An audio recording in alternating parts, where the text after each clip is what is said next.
युवा तरंग तरंग तरंग तरंग युवा तरंग। करता हूँ मैं तेरी चिंता, तू क्यों चिंता करता है। करता हूँ मैं तेरी चिंता, तू क्यों चिंता करता है। आंसुओं की घाटियों में हाथ न छोड़ूंगा तेरा। आंसुओं की घाटियों में साथ न छोड़ूंगा तेरा। करता हूँ मैं तेरी चिंता, तू क्यों चिंता करता है। आंसुओं की घाटियों में हाथ न छोड़ूंगा तेरा। आंसुओं की घाटियों में हाथ न छोड़ूंगा तेरा। मेरी महिमा तू देखेगा, खुद को मेरे हाथों में दे दे। मेरी महिमा तू देखेगा, खुद को मेरे हाथों में दे दे। मेरी शक्ति मैं तुझको देता हूँ, चलाऊंगा हर दिन मेरी कृपा में। मेरी शक्ति मैं तुझको देता हूँ, चलाऊंगा हर दिन मेरी कृपा में। करता हूँ मैं तेरी चिंता, तू क्यों चिंता करता है। आंसुओं की घाटियों में हाथ न छोड़ूंगा तेरा। आंसुओं की घाटियों में हाथ न छोड़ूंगा तेरा। सभी युवा भाई बहनों को जय यीशु। मैं आप सभी का पुनः इस युवा तरंग कार्यक्रम में स्वागत करना चाहता हूं। मैं जानता हूं कि इन दिनों आप अलग अलग प्रकार की परीक्षाएं दे रहे हैं, और परीक्षाएं वास्तव में परीक्षा की घड़ी है। और परीक्षाएं जब सामने आ जाती हैं तो हम लोग घबरा जाते हैं। जो बातें हमने याद की है वो भी हम लोग भूलने लगते हैं, क्योंकि हमारे मन और हृदय में डर छाया हुआ रहता है। प्रभु यीशु इस संसार में आए हमारे हर प्रकार के डर को मिटाने के लिए। मैं आप सभी से अनुरोध करूंगा, जितने भी लोग परीक्षार्थी हैं, आप स्तोत्र 27 के वाक्य 1 को बार बार पढ़ें। स्तोत्र 27 वाक्य 1, और अपने डर को भगाएं और हिम्मत के साथ और भरोसे के साथ परीक्षा लिखने के लिए जाएं। और ये भरोसा रखें कि प्रभु आपके साथ हैं। प्रभु को साथ में रखिए, वो आपके जीवन की हर परिस्थिति में आपको सफलता प्रदान करेंगे। ध्यानपूर्वक आज आपकी बहन को सुनिए। सभी युवा भाई बहनों को जय यीशु। आज हम एक महत्वपूर्ण विषय पे बात करेंगे, जो है परीक्षा का तनाव। आज के समय में हम देखते हैं इतने सारे हमारे युवा भाई बहन हैं, बच्चे हैं, परीक्षा का नाम सुनते ही उनके अंदर एक डर आ जाता है, वो भयभीत हो जाते हैं परीक्षा का नाम सुनते हैं। तो ऐसी अवस्था में हमें प्रभु की सहारा की ज़रूरत होती है। हम देखते हैं कि ऐसे बहुत सारे युवा हमारे भाई बहन हैं, बच्चे हैं, जिनका परीक्षा में अच्छे नंबर नहीं आ पाते हैं, असफल हो जाते हैं, अच्छे परसेंटेज नहीं आ पाते हैं। तो वे बहुत ज़्यादा डिप्रेशन में चले जाते हैं, एक तनाव में आ जाते हैं मानसिक रूप से। और हम देखते हैं कि बहुत सारे ऐसे युवा भाई बहन भी हैं जो आत्महत्या कर लेते हैं, अपने आप को एक अलग ही रखने लगते हैं। तो ऐसी अवस्था में हमें प्रभु के वचन की, प्रभु की प्रार्थना की ज़रूरत होती है। तो देखिए प्रभु का वचन इसायास नबी के ग्रंथ अध्याय 41 वाक्यांश 10 में क्या कहता है, डरो मत, मैं तुम्हारे साथ हूँ, चिंता मत करो, मैं तुम्हारा ईश्वर हूँ, मैं तुम्हें शांति प्रदान कर तुम्हारी सहायता करूँगा, मैं अपने दाहिने हाथ से तुम्हें संभालूंगा। देखिए प्रभु किस तरह हमें बता रहा है कि हमें डरना नहीं है उस ऐसी अवस्था में। अगर हम उस अवस्था में उस समय प्रभु को याद करेंगे, प्रार्थनाएं करेंगे, तो प्रभु हमें संभालता है। हमारे अंदर जो डर रहता है, जो हमारे अंदर घबराहट होती है कि परीक्षा जैसे जैसे पास आने लगता है हम डरने लगते हैं, अब क्या होगा, अब क्या होगा, क्योंकि इतना हमें समय मिला रहता है पढ़ने के लिए, लेकिन उस समय हम लोग पढ़ाई नहीं कर पाते हैं। हम सोचते भी बहुत समय है, ऐसे बहुत सारे, क्योंकि मेरे साथ भी ऐसा होता था। मैं सोचती थी अभी बहुत समय है, कल पढ़ेंगे, आज पढ़ेंगे, लेकिन जैसे जैसे नज़दीक आने लगता है परीक्षा, हमारे अंदर एक डर होने लगता है कि एंग्जाइटी होने लगती है, अब क्या होगा। लेकिन हम प्रार्थनाएं नहीं करते। अगर हम प्रार्थना करते प्रभु से तो वो हमें एक हिम्मत देता है, एक स्फूर्ति देता है। देखिए वचन एक और हम पढ़ेंगे इसायास नबी के ग्रंथ अध्याय 40 वाक्यांश 30 में, जवान भले ही थक कर चूर हो जाएं और फिसल कर गिर पड़े, किंतु प्रभु पर भरोसा रखने वालों को नई स्फूर्ति मिलती रहती है। वे गरूर की तरह अपने पंख फैलाते, वे दौड़ते रहते हैं किंतु थकते नहीं, वे आगे बढ़ते हैं पर शिथिल नहीं होते हैं। कितना अच्छा वचन है प्रभु। इसमें हमें कैसे बता रहा है कि वे हमें कैसे संभालता है, वे हमें एक नई स्फूर्ति देते रहते। मैं अपने बारे में आपको एक अपना अनुभव बताती हूँ कि मैं पहले सोचती थी कि मैं बहुत पढ़ ली। जब मैं बीएससी कर रही थी आज से 7 साल पहले, मैं सोचती थी कि मुझे प्रार्थना की ज़रूरत है। मैं प्रार्थनाएं करती थी पर इस चीज़ के लिए नहीं करती थी। मुझे अपने बुद्धि पे भरोसा रहता था। मुझे लगता था मैंने सारा सिलेबस कवर कर लिया है, मैं सब कुछ पढ़ ली हूँ, मेरा अच्छे से हो जाएगा। लेकिन जब रिजल्ट आता था तब पता चलता था मेरे नंबर अच्छे नहीं आए हैं। मुझे उस समय महसूस होता था कि प्रार्थना की ज़रूरत होती है। क्योंकि अभी जब मैं परीक्षा लिख रही थी, इस समय इन दिनों जब मेरा पेपर चल रहा था, तो मेरा कुछ ऐसे विषय है जो मेरे लिए कठिन लगती है। कुछ उसमें मैथ के सवाल रहते हैं, तो रोने लगती थी कि प्रभु मुझे ये समझ में नहीं आ रहा है, क्या करना है, कोई है नहीं मेरा मार्गदर्शन करने वाला, मुझे कोई बताने वाला नहीं है। उस समय मैं प्रार्थना करती थी। मैं आपको बताना चाहती हूँ कि कैसे प्रभु हमारी मदद करता है। जब मैं प्रार्थना करने के बाद उठ के जाती थी, फ्रेश होके आती थी, इधर उधर 10-15 मिनट घूम के आती थी, फिर मैं जब पढ़ाई करने बैठती थी, किताब खोलती थी, तो जब मैं देखती थी अरे ये तो ऐसे सवाल था, ये तो बहुत सरल सवाल था, ये कितना इजी है। ऐसे प्रभु हमारी किस तरह से मदद करता है जब हम प्रार्थना करते हैं। तो मेरे प्रिय भाई बहनों, आप जब परीक्षा के दिनों में हमें और ज़्यादा प्रभु से प्रार्थना करने की ज़रूरत होती है, और ज़्यादा प्रभु से विनती करने की ज़रूरत होती है, वचन को बोलने की ज़रूरत होती है, बाइबल पढ़ने की ज़रूरत होती है। हमें पता है परीक्षा तैयारी और प्रार्थना दोनों को साथ में लेके चलना है। बहुत सारे ऐसे युवा भाई बहन होते हैं जो सिर्फ पढ़ाई करते रहते, वचन नहीं पढ़ते, प्रार्थना नहीं करते। और बहुत सारे ऐसे लोग होते हैं युवा भाई बहन जो सोचते हैं सिर्फ प्रार्थना ही कर ले, पढ़ाई कम करे, पर ऐसा नहीं करना है।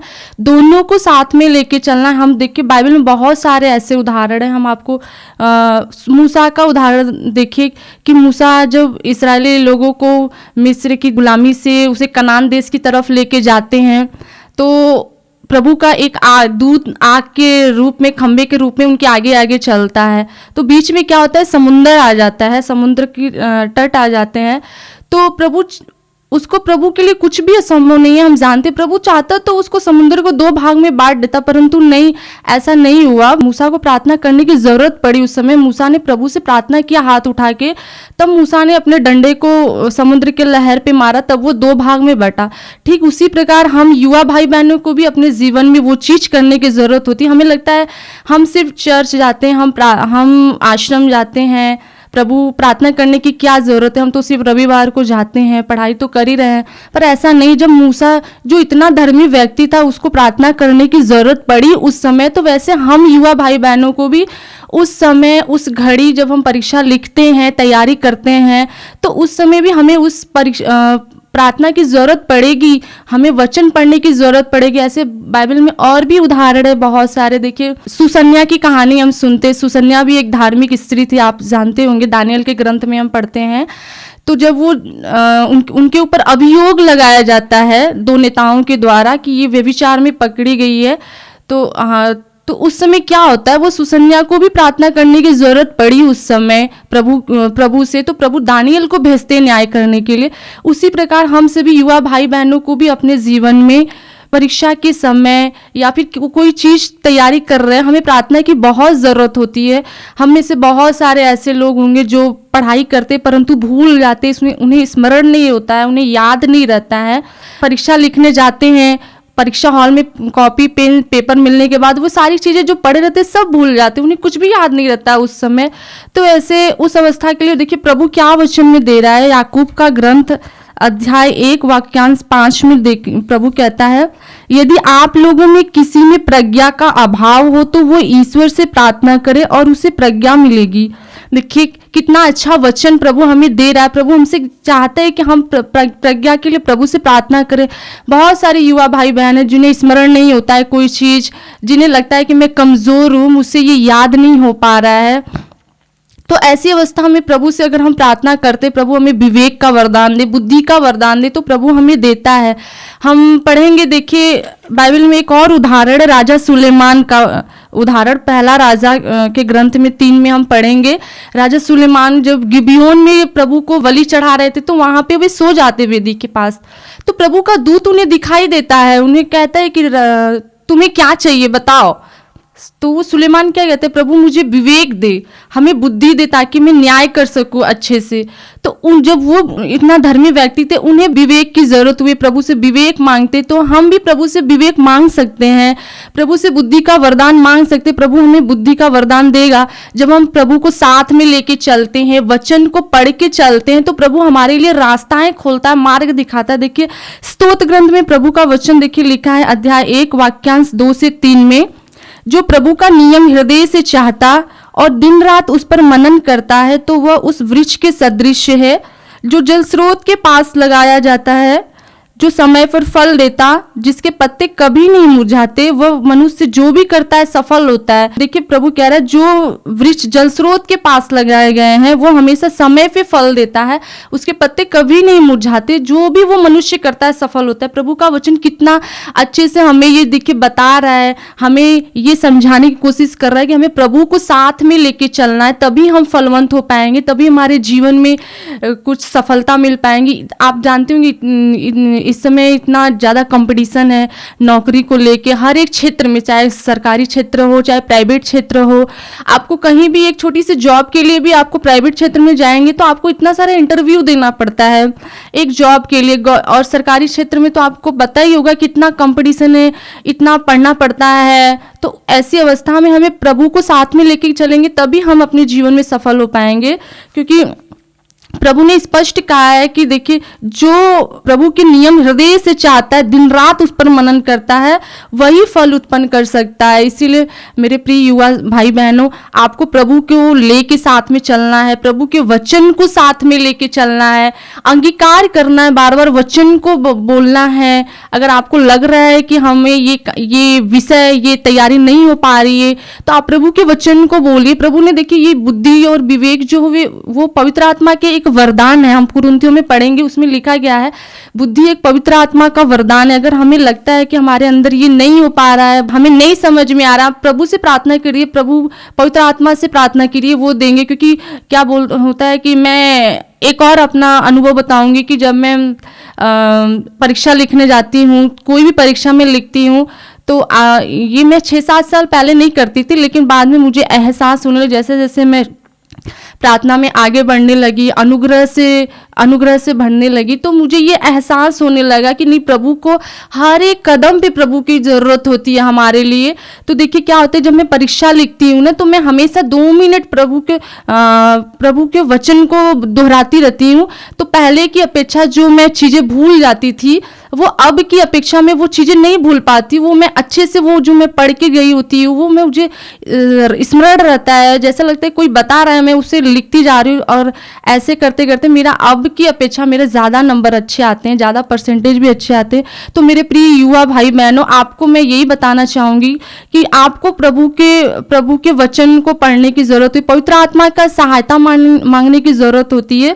क्योंकि देखिए, हम पढ़ते हैं जकर्या के ग्रंथ अध्याय 6 जकर्या का ग्रंथ अध्याय 4 वाक्यांश 6 में, न शक्ति से न सामर्थ्य परंतु तेरे आत्मा के द्वारा। तो देखिए, वचन में लिखा गया है, हम अपने बल से नहीं, अपने सामर्थ्य से नहीं, परंतु पवित्र आत्मा की सामर्थ्य से, उसकी शक्ति से हम वो सब कार्य करते जाएंगे।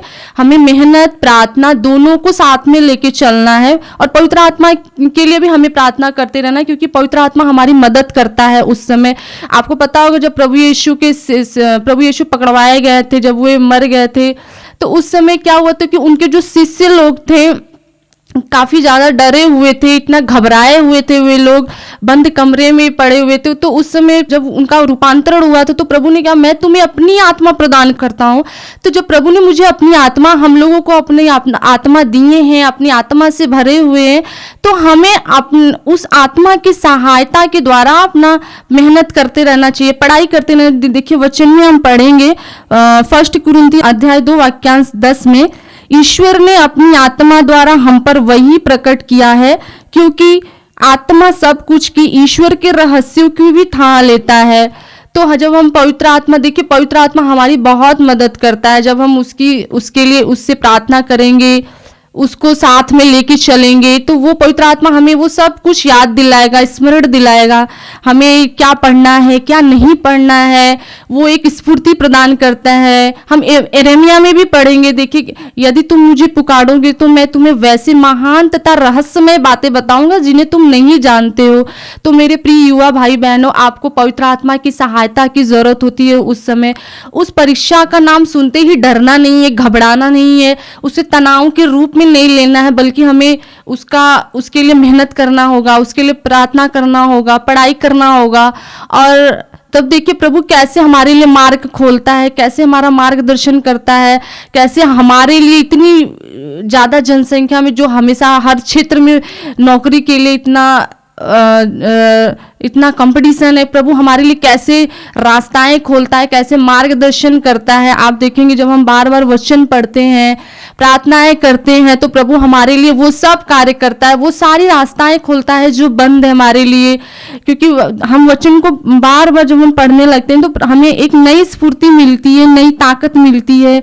हम देखिए पढ़ते हैं, बहुत सारे हमारे ऐसे युवा भाई बहन हैं जिन्हें लगता है कि हम सब कुछ कर सकते हैं, परंतु ऐसा नहीं है। देखिए वचन क्या लिखा है, प्रज्ञा ग्रंथ अध्याय 8 वाक्यांश 6 में, वास्तव में यदि मनुष्यों में कोई पूर्ण हो किंतु उसमें तेरी प्रज्ञा न हो, तो वह कुछ भी नहीं समझा जाएगा। देखिए प्रभु कितना अच्छा इस वचन में लिखा गया है कि जो मनुष्य पूर्ण है परंतु उसमें प्रज्ञा नहीं है, तो वो कुछ भी नहीं समझा जाएगा। तो हमें प्रज्ञा के वरदान के लिए विशेष रूप से प्रभु से प्रार्थना करते जाना है। जिस तरह राजा सुलेमान विवेक मांगते हैं, उसी तरह हमें भी विवेक के लिए प्रार्थना करते रहना चाहिए। और उस अवस्था में हमें डरना नहीं है, बल्कि प्रभु के वचन को बार बार दोहराना है। जो चीज़ें नहीं समझ में आ रही है, जो चीज़ें हमें नहीं लगता है कि हमें ये नहीं हो पा रहा है, आप उसके लिए भी बार बार प्रभु से प्रार्थना कर सकते हैं, बार बार पवित्र आत्मा से प्रार्थना कर सकते हैं। तो देखिए प्रभु हमारी बहुत मदद करता है। तो मेरे प्रिय युवा भाई बहनों, हम यही कहना चाहेंगे कि हम बार बार प्रभु को साथ में लेके चलिए, प्रभु के वचन को बार बार घोषणा करिए, अंगीकार करिए, मेहनत करते रहिए, पढ़ाई करते रहिए, तो प्रभु हमारे लिए मार्ग खोलता है। आइए हम प्रार्थना करें। प्रभु यीशु, धन्यवाद देता हूं आज के सुंदर समय के लिए। धन्यवाद देता हूं मेरे इन बेटे बेटियों के लिए, भाई बहनों के लिए। विशेष करके धन्यवाद देता हूं इन बेटे बेटियों को बुद्धि देने के लिए, पढ़ने की शक्ति देने के लिए। इन दिनों विशेष करके हम प्रार्थना करते हैं कि इन दिनों परीक्षाएं होती हैं, परीक्षाओं में वे हिम्मत के साथ आगे बढ़ सकें। प्रभु, जब तू 30 साल का था उस समय तेरी परीक्षा ली गई, शैतान ने तेरी परीक्षा ली और तूने हिम्मत के साथ शैतान का सामना किया। 40 दिन और 40 रात के उपवास और प्रार्थना से प्राप्त उस शक्ति के साथ तूने शैतान का सामना किया और शैतान हार गया। मैं तुझसे प्रार्थना करता हूं इन सारे बेटे बेटियों के लिए कि उनके हृदय और मन को पवित्र आत्मा के सामर्थ्य से भर दीजिए, पवित्र आत्मा की शक्ति से भर दीजिए। ये पवित्र आत्मा इन बेटे बेटियों के मन और हृदयों को उत्साहित करें, प्रकाशित करें, उनको अपना सामर्थ्य और प्रज्ञा प्रदान कर परीक्षाओं के सामने वे टूटे ना, बल्कि पूरी हिम्मत के साथ वे आगे बढ़ सकें। सर्वशक्तिमान परमेश्वर पिता पुत्र पवित्र आत्मा आप लोगों को आशीर्वाद प्रदान करें। आमीन। जय यीशु। अब्राहम का मैं परमेश्वर हूँ, अद्भुत कार्य क्यों न करूँगा। अब्राहम का मैं परमेश्वर हूँ, अद्भुत कार्य क्यों न करूँगा। लाल सागर में रास्ता दिया है, आज भी मैं करने के योग्य हूँ। लाल सागर में रास्ता दिया है, आज भी मैं करने के योग्य हूँ। करता हूँ मैं तेरी चिंता, तू क्यों चिंता करता है। आंसुओं की घाटियों में हाथ न छोड़ूंगा तेरा। आंसुओं की घाटियों में हाथ न छोड़ूंगा तेरा। करता हूँ मैं तेरी चिंता, तू क्यों चिंता करता है। आंसुओं की घाटियों में हाथ न छोड़ूंगा तेरा। आंसुओं की घाटियों में हाथ न छोड़ूंगा तेरा।